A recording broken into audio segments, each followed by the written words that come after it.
Welcome to the Joy of Cooking podcast. Each week, we set the table for a discussion about recipes and stories from the authors of The Joy of Cooking, kitchen victories and misadventures, and what we're cooking and eating right now. We're glad you've joined us at the table today. I'm Shannon Larson, home cook, Joy of Cooking user and fan, and Japanese sweet potato enthusiast. I'm Megan Scott, co-author of the 2019 edition of The Joy of Cooking. I'm a food editor by day and avoider of dish duty by night, and I will travel for fresh herbs. I'm John Becker, fourth-generation co-author and steward of The Joy of Cooking, America's oldest family-run cookbook. And I have used 5 forms of garlic in the last 24 hours.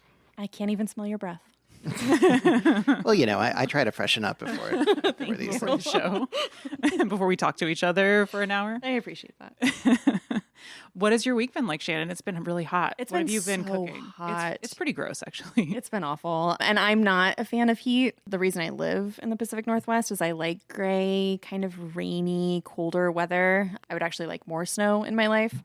So recently, I don't know if I mentioned this in the last episode, but I got my husband a Blackstone grill. And so that has been our kitchen during the heat wave, which has been really, really nice. I've loved it. And then we've done Japanese sweet potatoes with miso butter and furikake. And then I'm definitely all into the tomato toast right now. Oh, yeah. Yeah. Did you do the Japanese sweet potatoes on the grill or? No, I did that in the oven, but we paired it with everything else on the grill. We did like miso eggplant from the Joy and chicken thighs, very simple. So it's been pretty simple, but Nice. the tomato toast has been a highlight too. Mm-hmm. Yeah. I made a version of tomato toast. So this week was a little weird because we made no fewer than 2 TikTok recipes, which we don't usually do. That's so weird. No, it's very weird for us. We're cookbook people, but we did 2 really good TikTok recipes. One was a brown butter miso corn pasta. Yeah, we're all into miso. I guess so. It was like the theme. And then I did there's a broiled cottage cheese toast going around. So you take cottage cheese, you mix it with whatever you want. I'd minced up like a hot chili and a green onion and a little shredded cheddar. And then you pile that onto toast and you broil it until the cottage cheese gets kind of brown and like speckled on top. Oh. And then I topped it with like fresh tomato slices. It's actually really good. I think it's going to become a staple breakfast because it's so fast. It's like a 5-minute thing and it's more hearty than just a piece of toast. Right. I try to eat cottage cheese a couple times a week too. That Yeah. makes sense. But really highly recommend. Okay. You have to send me that TikTok. Don't really need a recipe. I don't even actually have TikTok on my phone because I got That's addicted to it. So good for you. I know. I was like, this happy is a for problem. you. I am not there. There's too many cat videos to watch. That's the problem. I feel like I get the cream of the crop from your... Yeah, I curate John's TikTok experience. I send him only the best of the best. Maybe that's how you should just send just us. send them to you. Yeah. So we've been graced in our neighborhood with a new grocery store, 99 Ranch. I love it. And it's actually really awesome. It's now like not the closest grocery store, but the second closest. And speaking of fresh herbs in my intro, but the fresh herb selection is so much better than the little sad clamshells that make me really mad at the supermarket. The whole produce section is great. Mm-hmm. Yeah. Yeah, good. Lots of different kinds of fruit and herbs and noodles and all the things. It's an asset for our area of town. You know, definitely seems like we're underserved a little bit. So any newcomers are appreciated. And they have those claw machines as soon as you walk in. I just want to play those for cat toys. I don't want to try one, Me but too. I'm also overwhelmed by the choices. Oh, they're all so cute. Yeah. How many of them are there? There's like 5. There's like 20. No, There's so many. Sorry, undercounted. Sorry. We also made our Joy Scouts recipe of the week, which was the pistachio and rosewater kulfi. We brought them for you, for everyone to sample. They turned out really well. They taste more of, there's like 3 cardamom pods in there that you infuse the milk with. So they taste more of cardamom than anything else. The rosewater's not very strong, and the pistachios are like just chopped up pistachios, but they're really good and the texture is nice. I feel like that's how the order should go. It should be cardamom forward and then the rose water should be in the background. So I think they turned out good. Agreed. They're like chewy almost, the texture of them, which is really nice. It takes me forever to eat popsicles. I eat them like, I don't know. I don't eat them properly because my teeth are so sensitive that I just kind of have to gum them down, you know? It's really sad. The image was weird. Yeah, don't think about it too much. Yeah, if we're like sharing a bowl of ice cream, it's really infuriating. Yeah, I'll take one bite and it'll take me like 6 or 7 like licks to eat it all. Pray for me.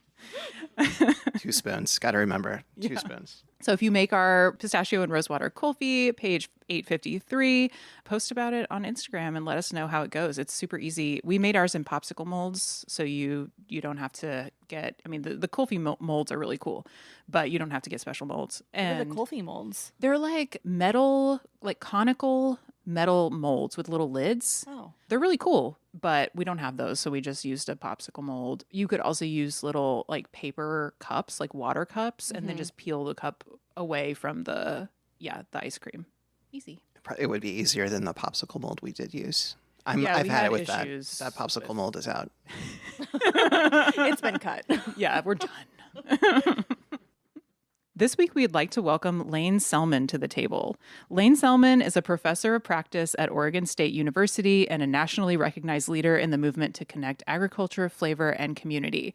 She grew up in Florida, where her childhood was shaped by working with her extensive Sicilian family on their citrus farm. Her connection to the land, her Sicilian roots, and time spent cooking each day with her Nonna formed the foundation of her life's work. In 2012, she founded the Culinary Breeding Network, a community-driven initiative that connects plant breeders, farmers, chefs, and eaters to develop and promote diverse, organic, and flavorful varieties of vegetables, grains, pulses, and fruits. By helping breeders create new varieties, promoting biodiversity, and bringing people together, she has reshaped how we grow our food and how we celebrate it. Lane's work has been featured in the New York Times, Food and Wine, The Wall Street Journal, Civil Eats, Eating Well, and Saveur. She is a dual American and Italian citizen and continues to deepen her roots in both places. Lane, welcome to the show. Thank you for having me. I'm so excited to be here. What have you been cooking this week? We're in peak summer awesome produce time. So what's on your table? Yeah. Okay, so this week, let's see. I kind of make the same things on repeat. I'm a bit of a nona. So I make caponata a lot. I love eggplant. I tend to make it that way a lot. Or like I'll grill it and then kind of like preserve it like mint and like just keep it in the fridge and eat it like that. Let's see. I make zucchini fritters with mint a lot of times. I make these salmon like burrito things a lot for my I have a son who is 17 and a boyfriend. He does a lot of fishing, and so he catches a lot of salmon and steelhead, and he'll like grill it, and then I take the like corn and flour tortillas, that you see at New Seasons. And this is like inspired by like 20 years ago when I went to Hawaii and I got this burrito, and I'm like, oh my God, I'm going to come home and like recreate this. So you like put down the burrito tortilla and then make like a wasabi mayo or like a miso mayo. Speaking of miso, spread that on there and then put like a sheet of roasted seaweed sheet, or like toast it on the stovetop, put that in there, and then make like rice with like tons more like seaweed. I have this stuff called sea moss. I'm really into like a lot of accoutrements. Like I always have like a ton of like little topping things. Yes. And so, I have that, and I got it at Well Spent. I have no idea really what it is other than like some sort of dried seaweed, but it tastes different than like a furikake or something, which I also put on this.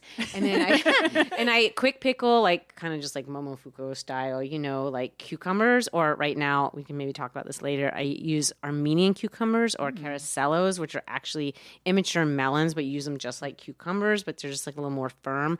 I do that, and like carrots, and put those in there, avocado, the salmon, and then like furikake and like kind of chili crisp or like the hot garlic, all the different weird. Just throw some Nigella seeds on there. Like honestly, like all I have like this whole like right next to my stove, like all these topping things, and like so.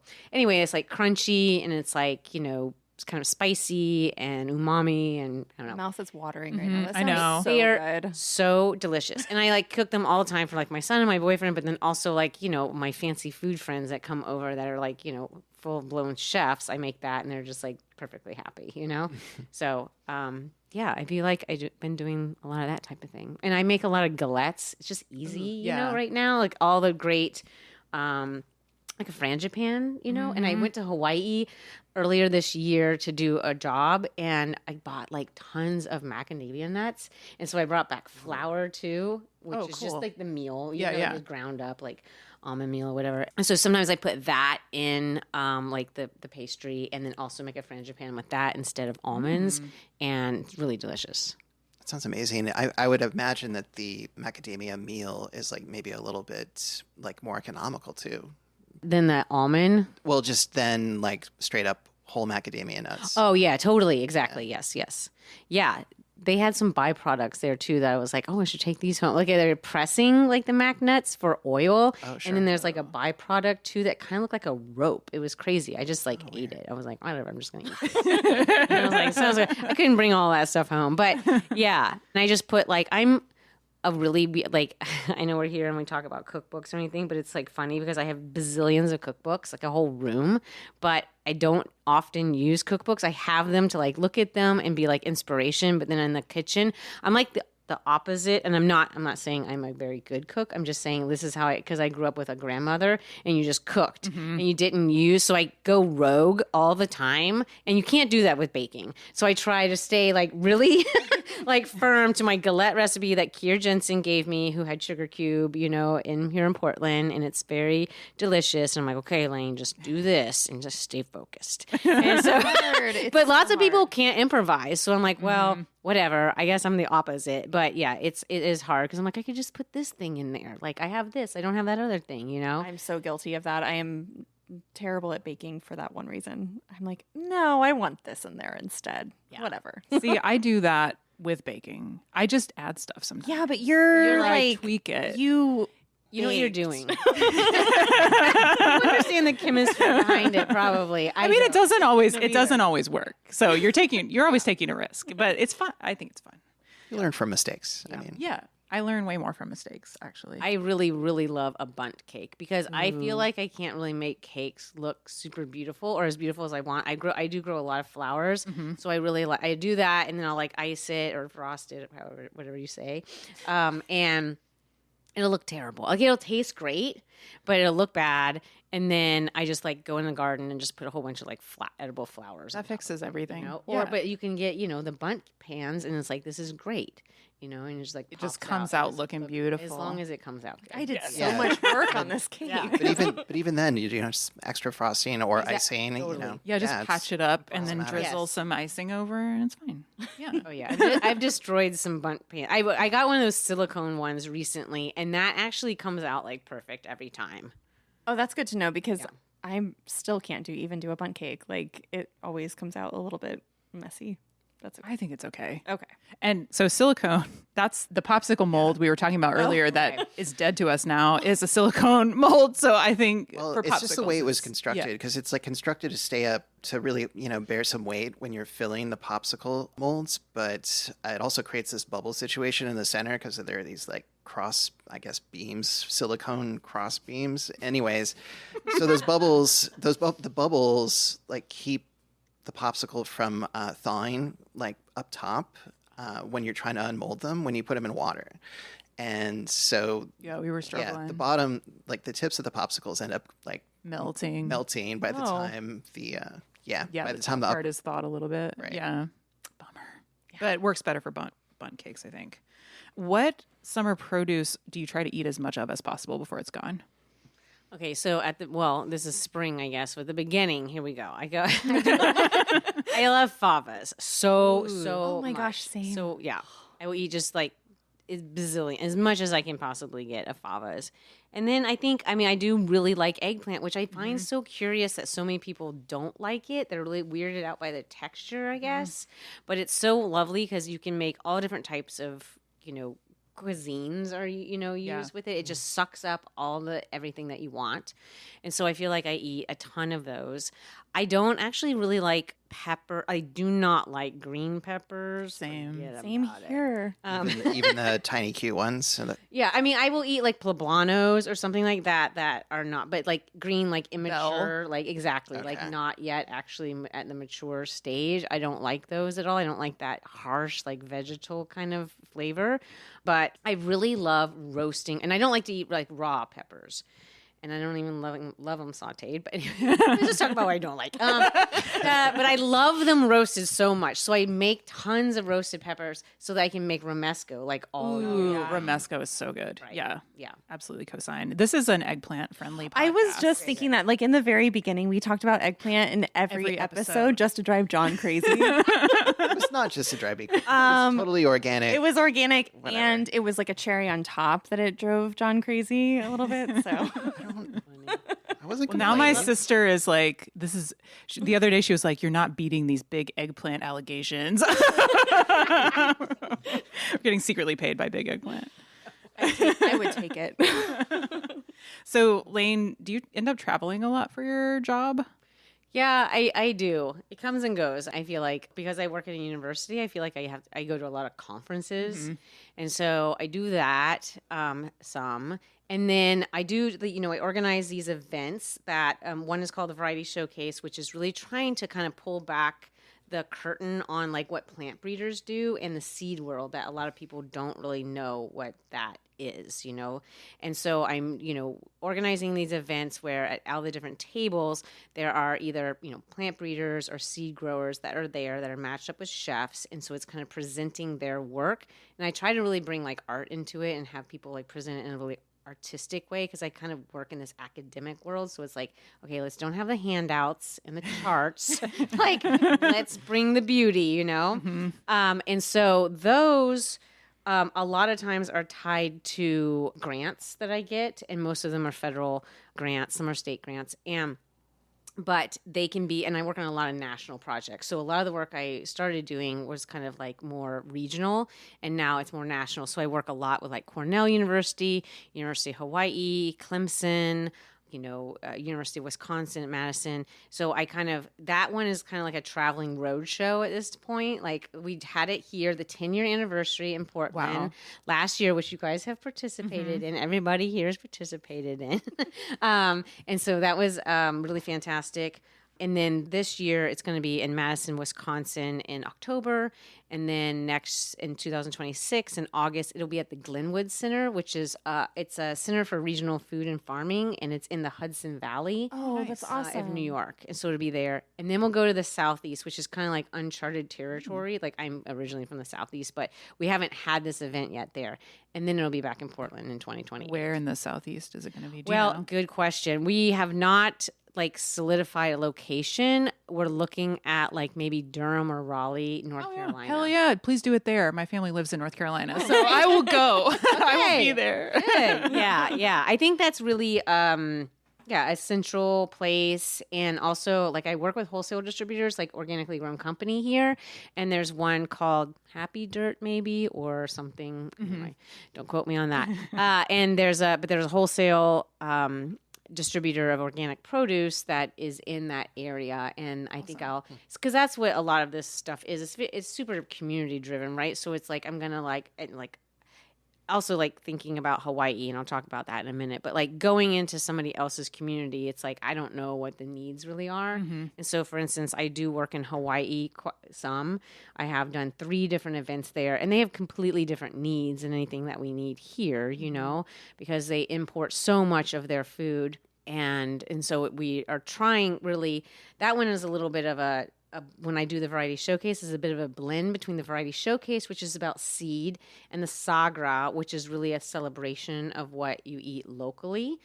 So they're very differentiated in my mind. And so I did the Variety Showcase in Hawaii the first time in 2018, and that was really cool. But then I was like, wow, we should just really, I think, be really focused on kind of what you can eat here, because there's so much food you can eat there, but they import so much. Even as avocados, they're importing avocados from Mexico when they have avocados dropping off the tree that are just of different varieties. So trying to shift the demand so that it's more self-sufficient there. But not coming in oh, I know everything you need, because I don't at all, but working with local nonprofits and university groups that are already doing this work to kind of utilize this brand of the Culinary Breeding Network and kind of what that brings and connecting all the folks. Because really, I feel like that's what it is. It's like this connection machine. I would love for you to talk a little bit more in detail about what the variety showcase is and what the setup is like for someone who's never been there, and also like the difference between that and the Sagra. I started organizing the variety showcase in 2014 because I was working with a lot of different farmers in the Pacific Northwest, in Oregon and Washington, that were having a lot of issues with different vegetables that they were growing, and it might diseases, insects, nutrition management, all these different things. And every time we were trying to kind of like investigate from like that university perspective with my university hat on, right? Like, problem that they were having, we would kind of go back to like, what variety are you growing? Like, what variety is this? What are the genetics in that variety? And so we would always going to variety trials, because for organic farmers, and when you're not using a lot of chemicals, and even if you have organic chemicals and you want to just use less, what we always call inputs, right? So any kind of chemical assistance or even fertilizers or these types of things, inputs, to minimize that, we can try to just find the varieties that just perform in the way that we want them to we always call it the intended environment, right? So the intended environment is an organic environment, which operates in a very different way than one that utilizes conventional chemicals. So anyway, I was kind of becoming very aware of a lot of different organic varieties that had bred for organic systems that were performing very well on organic farms compared to conventional or non-organic varieties. And is this just varieties of everything? Yeah, I was working with this project that we were trying to, it was called NOVIC, and it was called there's always an acronym when you're dealing with academics. So many. Northern Organic Variety Improvement Collaborative. Okay. And so we were working on a lot of, we were working with broccoli and snap peas and carrots and a lot of different vegetables that we were trying to find varieties that perform really well on organic farms from organic seed, because there is this loophole that is you can get organic certification without utilizing organic seed. If you've looked for the variety that you want in 3 different places, you don't find that variety you want, then you can just buy conventional seed, right? And so hasn't been like a serious push for more organic seed. Is that literally the rule? You have to document that you've gone to 3 different sources for, wow. Yeah. Okay. And there's a lot of backstory to all of that, and there has been in the past examples of not the best varieties that have been organic, right? But there are tons now of varieties that are available that have been bred organically and selected within that environment. If you can imagine, let's just say corn, for example. Corn is a plant that you basically germinates and it jumps out, it grows. You want it to grow very fast. You want a variety to be very, very vigorous and grow very fast because it has shallower roots, and there's going to be all these weeds at the same time growing, right? So you want them to grow really tall, get over the weeds, go to the sun, and then be able to scavenge for the nutrients and this and that. Well, if you are not selecting the individuals that do really well in that type of environment, in an organic environment, and you're I'm just going to put down this herbicide to kill all, we can say glyphosate, right? Roundup. It's going to kill all the stuff. Then you plant your corn seed. You're not actually putting those plants to the test as to whether or not they can indeed grow in this way. So what we do when we're doing organic breeding is you're basically planting it in that same type of system in which it's going to be growing. So you're putting it to the test. You're there are going to be weeds. You're putting it through veggie boot camp. And so then exactly veggie boot camp, exactly. Veggie and survivor. Then you're say you have 100 plants and you see 10 of them that are doing very well. If you're a plant breeder or a seed grower, you're pulling out all 90 of those, or whatever, say 50, that are not performing well. You only let those other ones grow because they actually have the genetics that you're looking for. Mm-hmm. When you don't do that and you have it in a conventional system and you put down the herbicide, you're never even seeing. And that's the most important thing for the corn, really, is to be able to do that at the very beginning of its life stage. So things like this I was finding out because, I'm from a farming background. I studied agriculture in college and graduate school, all this stuff. But, you don't know until you get out in the real world. And I'm like, oh my God, like this is so important. I didn't know that seed was so important. And it's something that sometimes people, farmers, gardeners, whatever, just kind of take for granted. And so when seeing all this work that we were doing, when I was going out on farms and seeing these trials that were next to one another of conventional versus organic, there's also another layer of open pollinated versus hybrid, right? And so it was like we were trying to find open pollinated, which meant that then that allowed the farmers to have the ability to most crops to be able to just save the seed that they wanted to from those plants and then grow it and get the same thing. When you plant the seed from a hybrid, you kind of get the genetics from those grandparents, and it can like whatever, not be the same color or size or perform the same, right? So that gets more complicated. Basically what was happening was I was getting a lot of heavy duty information that I really felt like, whoa, people need to know about this. And so not just that, I also was like, how do these things taste? Like that's what we're here today to talk about, right? It's like, well, maybe it grows really well, but it doesn't taste great. Or maybe it tastes great, but it doesn't grow well. We have to have both of these things, right? So anyway, then that's when I kind of brought chefs into the fold and realized like these chefs are really actually, because I met them all at the farmer's market, and they are the ones that are so into it that they are not even just like ordering off a fresh sheet and getting deliveries at their restaurant. They actually want to go, they want to look at the produce, want to choose the thing, they want to talk to the farmer. And that relationship they really like. But that's the farmer. They don't know the person, the seed, right? And it's G times E. We've talked about this before. I know that we've talked about it before, Megan. G times E is genetics times environment. So the seed and the environment, the farm in which it is grown, they have to have, both of those have to be great for you to have like very good quality in the end. So anyway, bringing these chefs into the fold, I was like, whoa, this is really incredible because they actually can get this message out to the public because the public isn't really like, hey, plant breeder at a university, like, let's talk, Yeah, I was going to say, like, I think the cool thing about the Culinary Breeding Network and the Variety Showcase is that, I think for most consumers, this idea of like seed breeding is very abstract and like hard to understand if you're not familiar with the concepts. So like it's such a cool way to get the message across through like, okay, here's this thing that tastes amazing and it also grows really well in this environment and it's organic. Yeah. So I love that you're pulling in kind of the ambassadors are like the chefs and they're delivering the delicious food, but it's also like, here's the story behind this. Exactly. Thank you. Yes. So they can talk about it on their menus. They can promote it. They can promote it on social media, but they could also come to the variety showcase where, let's say there's 40 different tables when we do it in Portland, and you come to a table, it's an 8-foot table, and there might be, let's say, Jim Myers, who's a plant breeder that's breeding tomatoes. If you've ever seen indigo tomatoes, like the purple ones, he is responsible for bringing in those genetics from wild tomatoes. And you can like actually taste through different breeding lines, not yet released and still being worked on and selected on by him.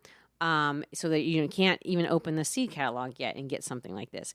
But he will possibly show like, here's the two parents. So sometimes when it's like optimal and it's like the best display, you'll see like, here's two parents. And it's like, here's the parent of this particular tomato that we really like. Let's say the plant architecture. The plant architecture is such that, whatever. Like, I mean, that wasn't the best example. We'll say peppers. He breeds peppers, right? And so he breeds peppers, and you can see two different parents that he crossed for different reasons. And one of which, let's say, is a pepper that has really great plant architecture, because if you can imagine being a farmer and having 1,000 plants out there, it'd be really sweet if you had the plants that stood up and like, we call it lodging, just basically means falling over. Yeah. And so the ones that don't lodge, the ones that don't have to be staked, because that's a lot of labor, that's a lot of costs, the tea stakes, all this kind of thing. So if you can find those that don't have to be staked or whatever. And then here's another one that we like the color of and the flavor of or something. And he will start with, and he'll say, these are the cross. This is the cross. This is the parents. And just like with humans, then you get the reproduction, the progeny of those, the F1 as we call it, the first generation. and then all of a sudden you see so much diversity. And that's what the plant breeder does. And that's what I'm trying to show is like, these are the decisions that breeders are making that are so important. And it has to do with the flavor, how the plants perform.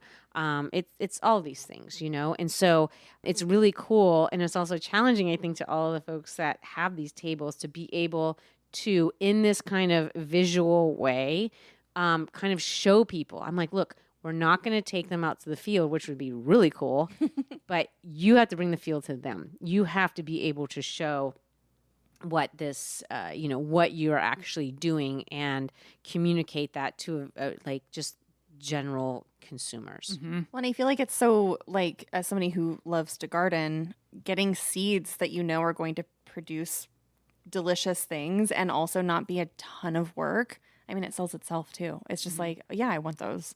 Of course. Also, listening to your description of how this process works, so this week I read this little article about, is anyone else experiencing sticker shock at the farmer's market? But listening to you, I'm like, oh my God, we're not paying enough for these vegetables. Yeah. It's crazy how much work goes into all of it. Honestly, it really, really is. I love the science behind it, though. It's so fun. So it's like kind of part science fair, and, like, and then part like food event. So then we have the chefs there, and that really is like the sexy hook where it's like, I mean, if I was like, hey, we're going to have like 40 tables of like plant breeders talking about climate change and how they're addressing it, or they'd be like, woof.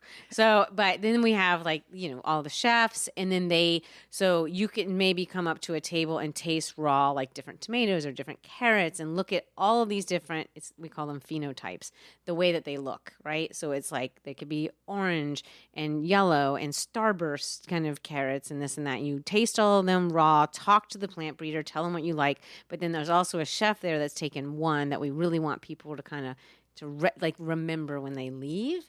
And then they make like the elevated like dish with it. And the chefs get so into it. They do very interesting things. They'll take like peppers, like mild heat habanero peppers, and make like a sherbet with it or something. Oh, fun. Oh yeah, those are so good. The habanadas. Yeah. The habanata is Michael Mazurik's from Cornell, and then the newly released ones from Jim Myers that are more adapted to the Oregon and the Pacific Northwest climate are called Nada Hada and Mild Thing. Nada Hada. Mild Thing? Oh my God, I love it. I had heard of Nada Hada, but not Mild Thing. Those are cute. Oh, hello. I just wanted to take a moment to tell you about an easy way to enhance your meals. Whether they are a healthy vegan grain bowl or that late night snack we'll pretend didn't happen the next day, and that easy way is Marshall's Hot Sauce.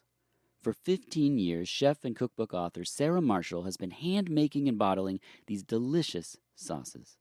She works directly with local farmers and highlights the lovely flavors of fresh seasonal produce. They're gluten-free, there are no additives, dyes, waxes, or binders, and they have mouth-watering combinations like serrano ginger lemongrass, or habanero carrot curry, or even whiskey smoked ghost, which was featured on Hot Ones. So head on over to marshallshotsauce.com, that's Marshall's, HAUTESAUCE.com, and see all the available sauces and spice blends. Oh, that's right. Sarah's created spice packets by dehydrating and freeze-drying actual produce, so you can impart flavor into your food with more vegetables. But that's a story for another day. Find all of these delicious creations at marshallshotsauce.com and enter HOTJOY, that's one word, capital H, AUTE, capital JOY, one word, at checkout for 20% off. That's HOTJOY at checkout for 20% off. And now, back to the show. Can you talk a little bit about conventional produce that you get at a regular supermarket is usually bred for yield and the ability to be transported long distances versus flavor? Other than like, oh, we love when things taste good, what are the benefits of trying to breed seeds that produce plants, that produce fruit, that is really delicious, other than just it tastes better? Are there other benefits to this kind of seed breeding? Okay, so yes, like even in the organic space, they could like have varieties that have been bred specifically for this, like higher yield, shippability, kind of, and more uniformity, because that's just easier for like farmers that are growing like one thing, let's say. You know, a lot of it can be like ease also of like harvest, like in broccoli, like exerted heads they call it, where they like the head grows a little bit taller, so it's like further away from the leaves, so you can get machinery in there. So much of it is for just like efficiency as much as possible. And yeah, I do think that flavor suffers under these circumstances. Like we all kind of call it like a design brief. I heard a breeder talk about it like that. They're like, this is the design brief. And like, honestly, what is not on the design brief for what you are selecting for and looking for when you are creating a new variety, you lose. So if flavor isn't up there and it's not prioritized, you're going to lose it because you're just thinking about these other things. But I think, because like, you know, sometimes people, you know, give you a hard time and about like, oh, so bougie, like, you know, or it's like it's elitist or something. And I was like, I don't think there's anything elitist at all about caring about flavor. And I think that at the end of the day, it actually is the opposite of that, because the better something tastes, and you're talking about grains and fruits and vegetables and nuts and beans, the more likely they are to actually eat it. Mm-hmm. And we're up against like the crazy, you know, world of like food additives and chemicals and like Doritos and all this kind of thing, which are just addictive and are like, you know, created to be in this way. And so I feel like if we have better flavor, you know, produce and grains, then we get more people eating those things. Mm-hmm. Yeah. So elitist. I mean, I was like, whoa. Like, I was, you know, it's always surprising when you hear, I feel like, I'm like, okay.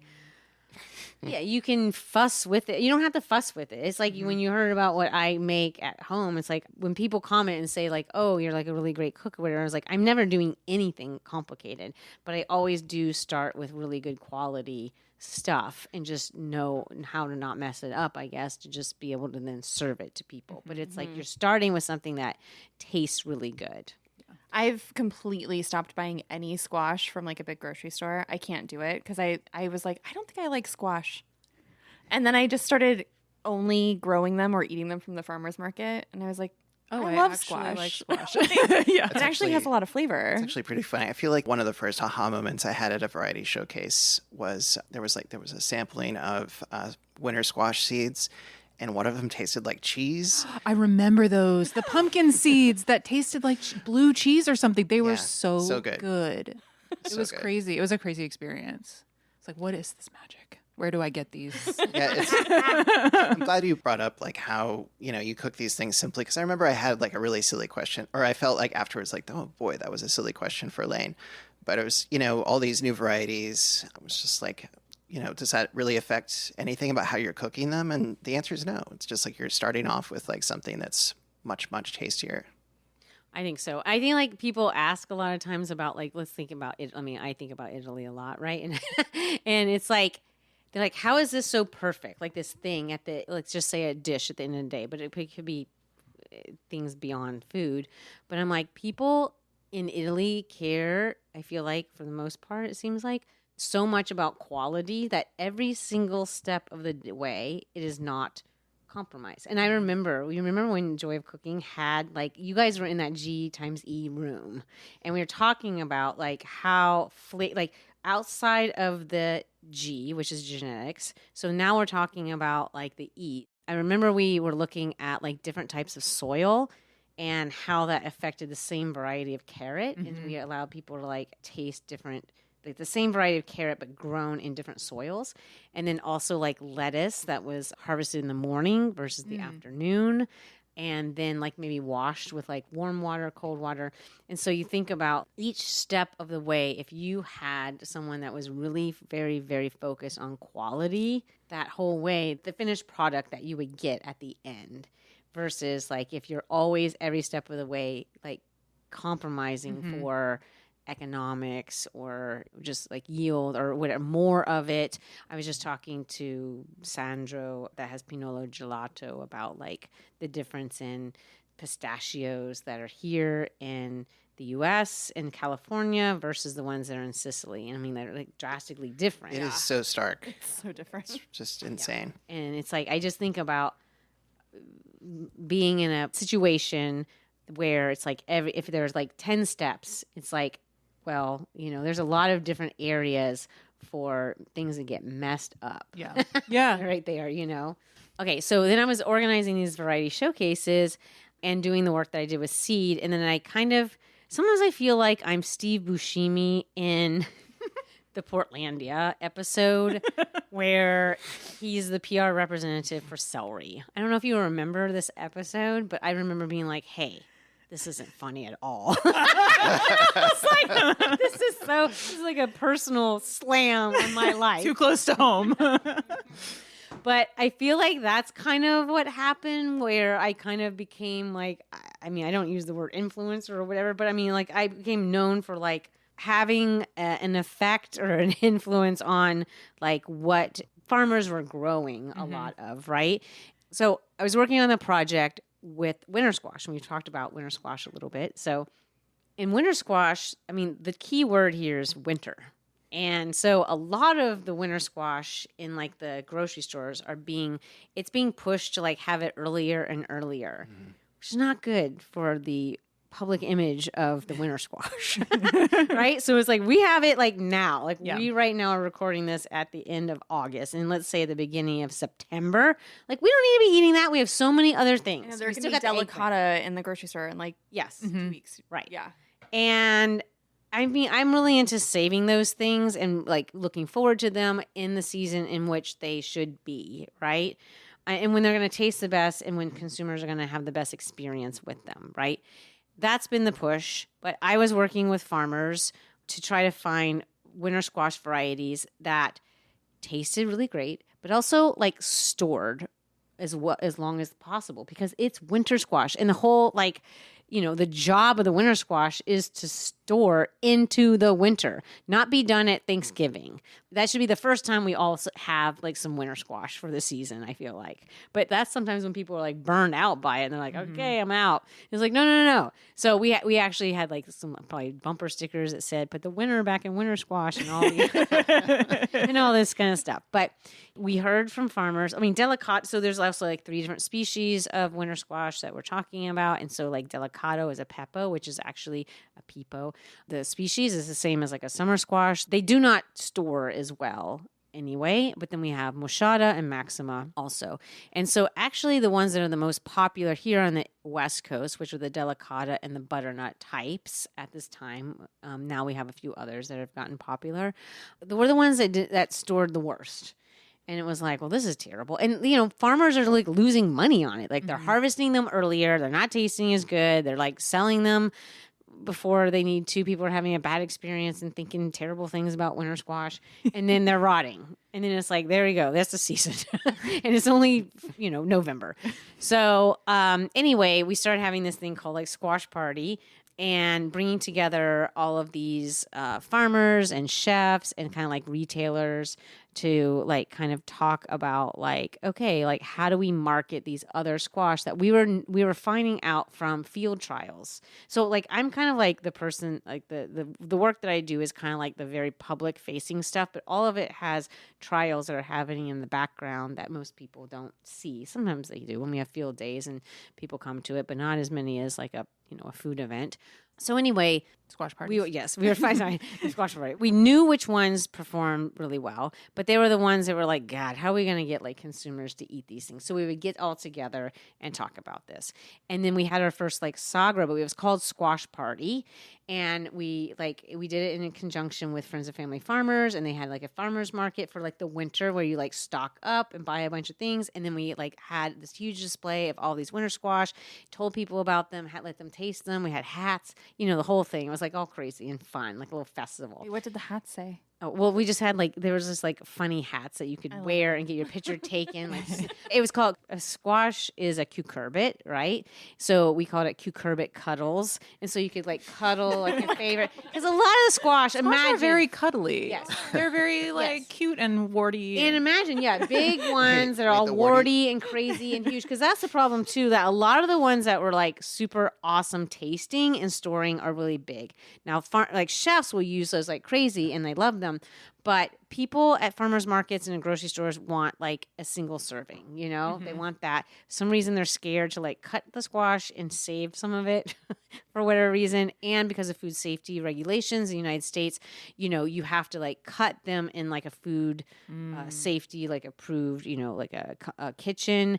And then you put them with like around with like saran wrap or something. It looks like a squash condom the way you're sitting. It's like, it doesn't look sexy. Like you go to Italy or France or somewhere and they've got a beautiful like Savoy cabbage leaf. Yeah, they've open air in cut. France, they just will like take a huge pumpkin and cut it into wedges and sell that at the farmer's market. It's so nice. You're not allowed to do that here.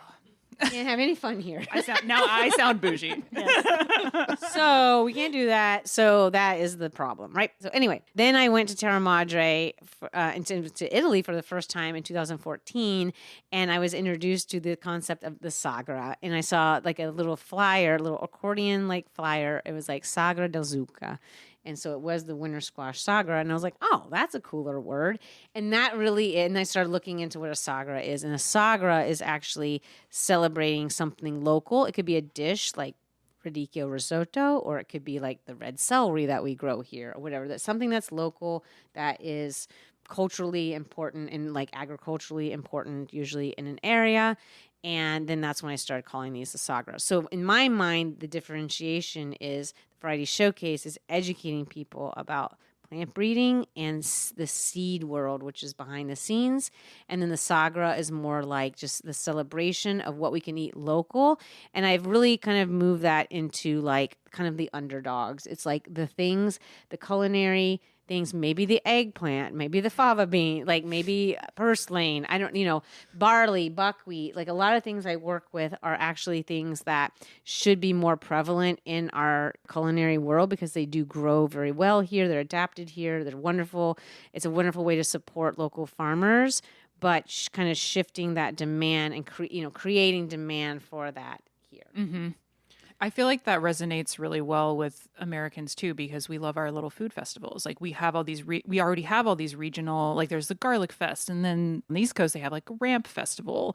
So I think people just love a vegetable party. Oh my God, I know. Do you remember the beginning of the Severe magazine, and they would have like all the festivals in the beginning, like so at the beginning of the magazine? I know. I love that. What is your relationship with The Joy of Cooking? Is it a cookbook that you have ever used, or did you grow up with it? I have it, and I have, because as you guys know, I don't really use cookbooks, but it's like a staple, right? I have like a few cookbooks that are on my shelf that it's like, if I'm going to make something that I need to make it the proper way, whether it's like roasting a chicken or making like a strata for the morning or something, I go to The Joy of Cooking. I also, like, there's a couple others that I have, right? Yeah. And those are like, because those are tried and true. They are the OG. They are the ones that are like, this is the recipe that you use. They're vetted, and I know that I'm going to get what I need there. This is a really fun episode for us because I feel like a lot of the new veggie information, especially veggies, that we added in the 2019 edition are in large part because we've been going to like the Variety Showcase and tasting all these really cool varieties and wanting to tell people about them, or just like fun ways that we've learned to cook them, or, anything. I don't know. I can't think of a specific example. Could you? Just like, well, getting back to Radicchio, like I feel like we've definitely like covered more varieties of chicories. Yes, that's a good one. I don't know. I feel like when we talked about dandelion greens, it was always in the foraging context, whereas the cultivated dandelion greens are actually a variety of chicory. Mm-hmm. So, just things like that. I feel like, our experiences at the Variety Showcase as well as Portland Farmers Market just generally really, really informed our vegetable chapter and the salad chapter. Yeah. So each week we answer a caller question, and this week we're going to talk about kale and radicchio. Sarah, can you read the question, please? Hit us with your best unsung kale and radicchio recipes. Winter's coming. So I'll go first, and I'll start with kale because honestly, I think I pretty much only use radicchio in salads. We eat a lot of radicchio-based salads because we love radicchio, but we don't cook it very much. That's actually one of the questions I was going to ask you. I can get back to that. Yeah, we'll start with kale because I have lots of kale thoughts, but we're actually going to be assigning a kale recipe this week. And I'll wait for that. But my latest favorite kale dish is really simple. It's just like a coconut milk braised kale. So I just saute like a habanero pepper, and if you aren't a spicy person, you could use half of a habanero, or you could use a milder, habanana, or what was the other one? Not a hada, mild thing, maybe. Mild thing. And then a little bit of garlic. Saute that for like a minute and a half. And then I'll add my kale, shredded kale. I usually use lacinato, but it doesn't really, you can use any kind of kale. And then add probably for one bunch of kale, I might use half a can of coconut milk, usually not the full can unless I'm making a really big batch. And then maybe like a tablespoon or so of fish sauce. So it's really simple. There's not very many ingredients, but it just comes out tasting so rich and velvety and a little bit spicy. And then it's got the saltiness from the fish sauce, but it doesn't taste fishy. It just tastes like savory. I do something like that too. And what's nice is you can pair it with so many different things to make a full meal, like obviously rice, but then any kind of protein you want, like tofu or salmon or chicken or whatever. It's so good. Exactly. Yeah, it's like our house creamed spinach. Yeah. Better. Totally. You can use kale instead of escarole. It's a different flavor profile, but you can use kale in a dish called Utica Greens, which is a really awesome dish from upstate New York, where you like saute prosciutto and garlic and pickled peppers, and then you add your greens and it's kind of cook them down just a little. Then you make this breadcrumb, like a seasoned breadcrumb mixture that you put on top and broil it. So it's got like Parmesan in there and herbs and prosciutto. It's so good. Yeah. And really good. It's made with escarole, but kale works really well because it's like a sturdy green. Yeah, it holds up nicely. That's called Utica Greens. Mm-hmm. I'm writing that down. It's also in Joy of Cooking. Oh, convenient. Yeah, no, it's almost a meal in itself. I'm always kind of at a loss as to what to pair it with because I just want to eat all of it in one sitting. But do you have any kale ideas, John? Caldo Verde is something we really fall back on. That's been in the book since the 90s, since the 97 edition. But yeah, it's a really simple brothy soup. You have some sliced potato in there, and so some of the potato gets broken up and thickens the broth a little bit. Some sliced sausages in there. It's a very simple soup, and it's finished with some lemon juice. So yeah, it's just really nice and bright, especially during the winter. It seems like it's just kind of livens up the taste buds, and it's got all the greens. It's good for you. I feel like kale is such a great thing to just add to a soup. Mm-hmm. Yeah, it adds like good texture, and it's good for you. What about you, Shannon? Do you have, other than what we've already talked about, do you have any favorite? Are we moving on? A kale? Yeah. Well, I definitely do a similar thing. We do a salmon stew with kale, with coconut milk and a lot of lime and fish sauce. And that's a big go-to for us. For radicchio, I love radicchio in a Caesar salad. Mm-hmm. I think it holds up against a Caesar, like especially a homemade Caesar dressing with like extra anchovies, which is how I like it. It just the flavor profile holds up so well. So that's my favorite way. Agree. Braised radicchio, I'm getting into more and more. I'm trying to cook it more often and not just eat it fresh. So it's a goal. Any radicchio thoughts, Lane? Yes. No way. Answer the kale thing. Sure, yeah. Any ideas you have? All of the things that you said are great.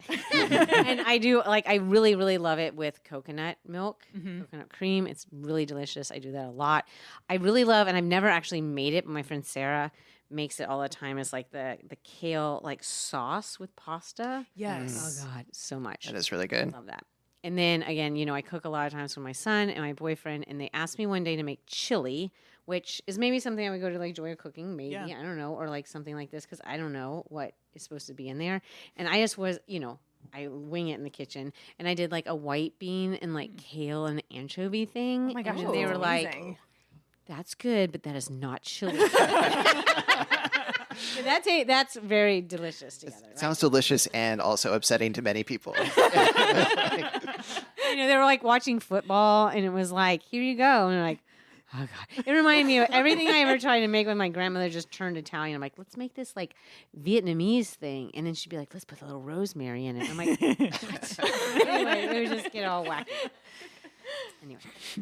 Yes, I have a lot of thoughts about Radicchio, and you'll be very happy to know that in this book that is coming out in October of 2026, there are 48, I believe, recipes that will be in there, and that was the whole, like, my whole mission with, like, the recipe part was to introduce the American audience to a lot of the, like, ways that Italians eat it, which is a lot more cooked than fresh.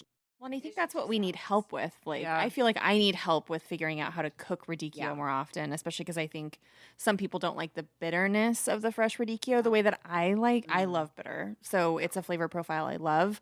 Not everybody loves it. And when I've cooked it in the past, it cuts that down significantly. And I feel like it's more palatable to some people who might not love that flavor. So it is like the salad part is like, you know, the things that we think about, and like it wants something strong to kind of like, you know, match the strength of the the bitterness in the radicchio. So like anchovies or like blue cheese and like these like kind of like stronger flavors that go really well with it. Or you can go the other way and do something like sweet and do like apples or persimmons or something else with it to kind of balance it out. And there's two recipes that I'm just like popping off in my head that I think about that I really love. One in the book is going to be with escarole, but you could do it with any of the radicchio, and because it's chicories and radicchio, or they're in the, because that is Cicoria endivia, and then radicchio is Cicoria intibis. But with this, it's kind of like it's a galette, and then you just cook down like a ton of escarole, and it's like anchovies and Parmesan, and it's just like very, very simple to make and absolutely delicious. And you can do it covered, or you can kind of do it open face, so it's like not as much, you know, dough if you don't want. And then another one was a recipe that we got from my friend Meredith Molly, who owns La Medusa, which is a Sicilian restaurant up in Seattle. And it's like a bucatini pasta dish, right? And you actually take, let's say, a chioggia, which is the round one. You could do Verona, a lot of the other types, but most people are finding, if they're all over the country, you know, like the chioggia, and you cut it kind of into 4 wedges, like quarter it, and then you blanch it first in the water before you cook the pasta. You blanch it and then you take it out, and then you cook the pasta in that water, and it kind of turns it purple. Oh, that's pretty. cool. Yeah, and then you chop that up, and it's like lots of garlic, anchovy. Like a lot of the time, it's like, I mean, I love anchovies so much. It's like some of the flavor profiles are on repeat sometimes. It's just like, that's just what works really well. And then you finish it off with like a little bit of cream, actually. Put the bucatini in there, and it is absolutely delicious. And do like, you know, like toasted walnuts. Really, really yummy. And then there's actually a couple of cakes that are in there, because there is a traditional cake. John mentioned that when he texted me earlier. I was snooping on, Sean Lenahan's website. She has some of the photography from the book, and I saw that there are 2 different cakes and a marmalade. Ooh, good job. Yes. Snooper. Yes, there's the traditional cake that is made in Chioggia, which is a town in the Veneto, and so there's that, and it's kind of like, you can think of it as like a carrot cake or something, you know. But then a few years ago it was at the Sagra del Radicchio. I asked Darby, who is the chef and co-owner at Pizza Thief here in Portland, I was like, can you make like a really great tasting version of this cake? I mean, the cake that is in the recipe, like the traditional cake, the recipe we put into the cookbook is. The Radicchio book is very good, but I have had it is pretty dry in Italy and not so great. So I kind of told him, like, this is what the cake is like in Italy, and then he made his own version with like chocolate. It has cocoa in it. It has beets, kind of remnant of like red velvet cake or something. It has pistachios. Anyway, it's quite delicious. So both of those are in there. Yes, there's a granita that Margaret Waterbury is the co-author, and she came up with that recipe. We were trying to do a gelato because we've had it in Italy before, and also Sandro from Pinolo made one here for the Sagra, but it's very hard to duplicate that in a home recipe. So we did the granita. And so there's a few, desserts. There's a marmolata, like you said, yes, that you could put like on a biscuit, a little cookie. And then there's like a grappa and a lot of different salads. Yeah, the grappa was really intriguing. Is that a traditional preparation or is it something that's... We've had it in Italy, yes. It's funny. They'll do like a Radicchio like beer and infuse like amari and grappa and a lot of different like beverages and stuff. I mean, beer definitely makes sense, you know, just as a substitute or, something to reinforce the hops or whatever. Mm-hmm. Now I'm thinking of like a Radicchio bitters, like a homemade bitters would be really good. I might try that this year. So look for a Radicchio cookbook in fall of 2026. Yes. Awesome. I'm very excited for that. And I wanted to announce our Joy Scouts recipe of the week, which is Rachel's Kale and Lentil Salad on page 130 of the 2019 edition. This is a recipe that we had it at our friend Rachel's house, and she makes it all the time, and it's really delicious and simple. It sounds very healthy, and I guess it is, but it's also very good. And it's just lacinato kale and cooked, I think we call for brown or green lentils, but black lentils are really good in it too. If you make that, please tag us on Instagram. And if you have a topic, ingredient, or joy story to share, call our hotline at 503-395-8858. Leave us a message or send us a text. We would love to hear from you. Next week's topic comes from our caller. The yogurt at my local store has a bunch of added ingredients. I want to make it at home. Do you have an easy guide or recipe? Fun. We get to talk about yogurt next week, which is a subject very close to my heart. What's everybody cooking this week? Well, originally we were going to go backpacking, and I was excited to think about some fun dinner, but we adopted a cat, so we're going to stay home. Got to take care of Claude. Claude is so sweet. Yeah. He's a dude, man. So we're going to stay home, but we are going to go see Jaws at the drive-in. Yes. On Sunday night with some friends and their daughter, and so I need to message our previous guest Claire and get some ideas of what she did with her boyfriend's birthday. They watched Jaws. I want to do Jaws themed snacks. That's my goal. That's it. It's just Jaws. Yeah, just trying to think of Jaws food. Shark something gummies and that resembles. Never mind. Like a leg. Severed limbs. Legs or maybe a porridge of some kind. Yeah, I mean, if anybody thinks of anything, message us. I'm on the hunt for buckwheat groats because I really want to try adding them to my granola recipe. Because I love the flavor and I think they'll have a really nice texture in there.